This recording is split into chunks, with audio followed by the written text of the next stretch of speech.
different leaflets, broadsides, brochures, handwritten letters, memos from the hunger strikes and why we're striking, and postcards and so on. This is I think, a very moving document of, a few people who were involved in the anti-war movement, of whom there were many.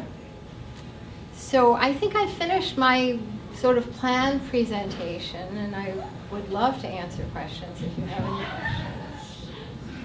questions. Or shall we join the rampage outside? Can you tell us just a little bit more about Bella Abzug and the Equal Rights Movement? Well, Bella Abzug, for me, my inspiration with Bella was her personality, was her ability to speak, and she spoke. And she also took a tremendous action in Congress. So, I don't know, she wasn't able to make a mark with the Equal Rights Amendment, but she made a mark in other ways in Congress. She, I think, was very instrumental in the Freedom of Information Act, in creating that. She was very instrumental in getting federal highway funds to also be able to be used for public transit. And she was the first person to ask for Nixon's impeachment. So in maybe 2 terms in Congress, she did a lot, on the ground for everyone. Regardless of her, her advocacy for women, she also was a great advocate for human beings. I don't know what to say about the human rights, the Equal Rights Amendment. I know that it's still being put forward. There are still advocacy groups that, hope that it will be voted into the Constitution someday. And I can put you in touch with some of them if you want. But it doesn't seem to be a priority right now. So, any other questions, thoughts? Yeah? What's interesting to you now, and if you were 25 or whatever, what would you do now? Well, actually, I've thought about that because I'm not photographing anymore. But if I were back then, or back to that age again, and that amount of strength and energy, I would definitely, I think, want to photograph women in the Islamic world. So I think I would go to Afghanistan or Saudi Arabia, Pakistan, and try to use a camera and maybe video so that I could record voices. And but there's so much available on YouTube. So as a good alternative, just go on YouTube and search for women in Pakistan and see the women with their noses cut off, or whatever. I mean, I think that would particularly, to me, that is crying out for a lot more attention than it's getting, is the role of women in those societies. And that's millions and millions of women who are, tormented and crushed. So, but you, as someone who's visited Afghanistan, I mean, you know what is probably, what is the role happening to the women in Afghanistan now? Do they feel as precarious what they've been able to regain since the Taliban were I would pushed out? say that the general level is much higher. Yeah. But it varies by geography. Yeah. So in Kabul, Yeah. it's become much more first world-like. Yeah. They're not going to put up with the Taliban. Uh-huh. But in the villages, in the provinces, the women are still basically like farm animals, Yeah. and are kept there to work in the household and Yeah. not allowed to go out, Yeah.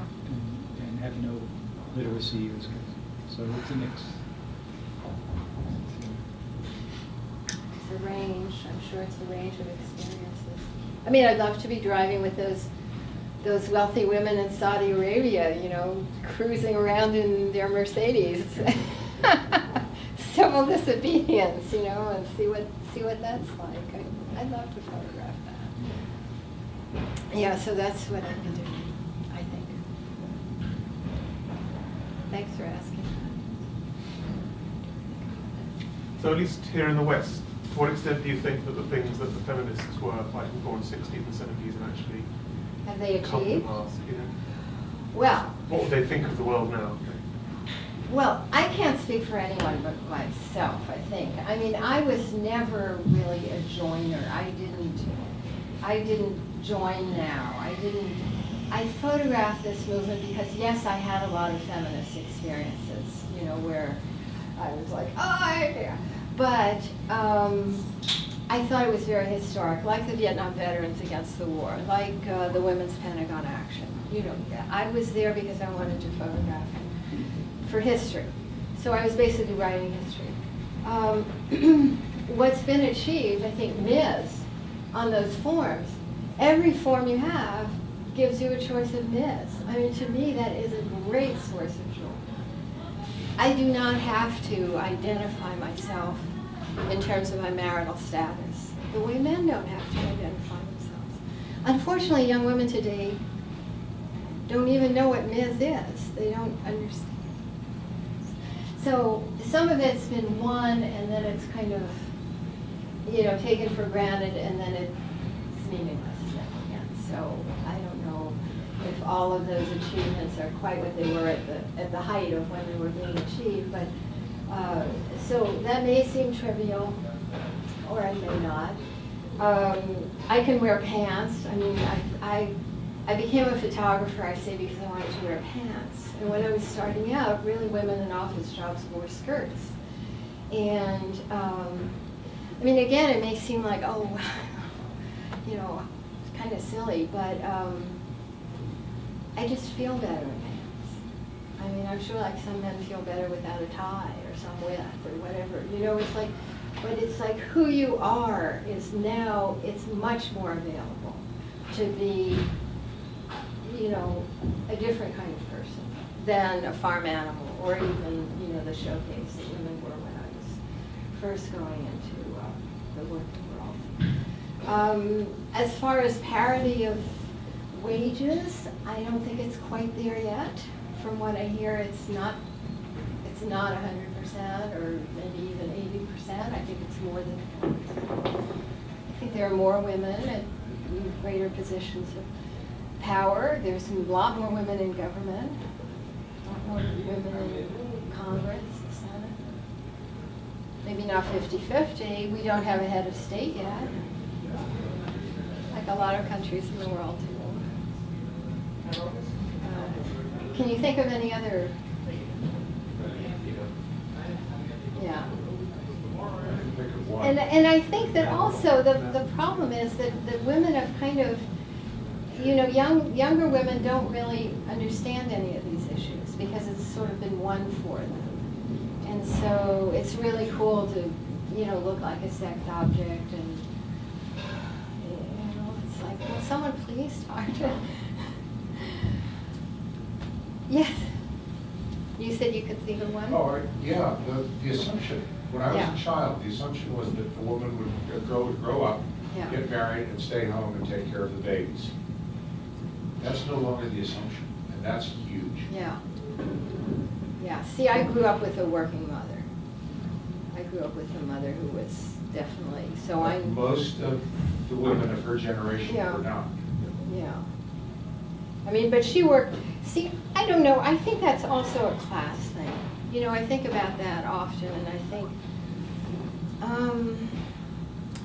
you know, at the very bottom levels of poverty, like my mother came from, you know, women worked. I mean, you know, they worked.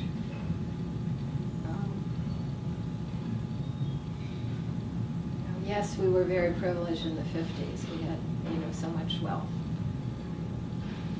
that not every woman had to work. I mean, there was a huge, you know, wealthy class. Your Ron Kovic page finally. Oh, yeah. Okay, so here's Ron, well, I thought this was Ron, people used to say, is that Ron Kovic? And I'm like, thank you. And I was like, no, I don't know. So finally I found him, actually not through Google. I had to pay like 90 cents or 98 cents to some search firm. But I did find him, and I did photograph him. This is him, this is he. And we've had a wonderful correspondence. Unfortunately, he's kind of dropped out of the correspondence, so I'm really worried that he may not, you know, be well now. But these are some of the documents that I kept. 50% of the proceeds of my sales from the photographs should go to the Vietnam veterans, because I haven't sold any yet. And then personal testimonies, handwritten. This is the man in the tent. This is his handwritten testimony. And just, I think this is such a treasure, you know, that these people, you know, worked on this documentation, and I'm very glad that I've been able to keep it. And it will be in the files of UMass at the Du Bois Library. These are different testimonials of the, and then the Black Veterans for Social Justice, and so on. So here's Ed Murphy. And here's some of his, you know, I have a lot of links to his exhibits about Vietnam. He has a book that he wrote with his daughter about Vietnam.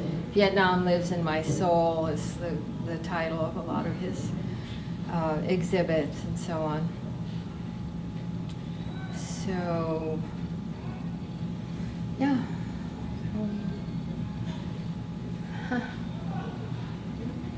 So, well, questions? Any questions? I have a book. It's called Women on the Move. I brought a few copies, which I can autograph, or you can just email me or whatever on my website. Think about getting in touch with me if you have any questions or requests for photographs. Just want to talk. It's a great honor to have been invited here. Thank you so much. Thank you.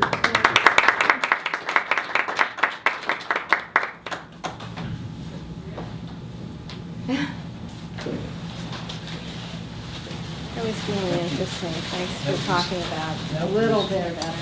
That was wonderful. Yeah. That was really wonderful. That's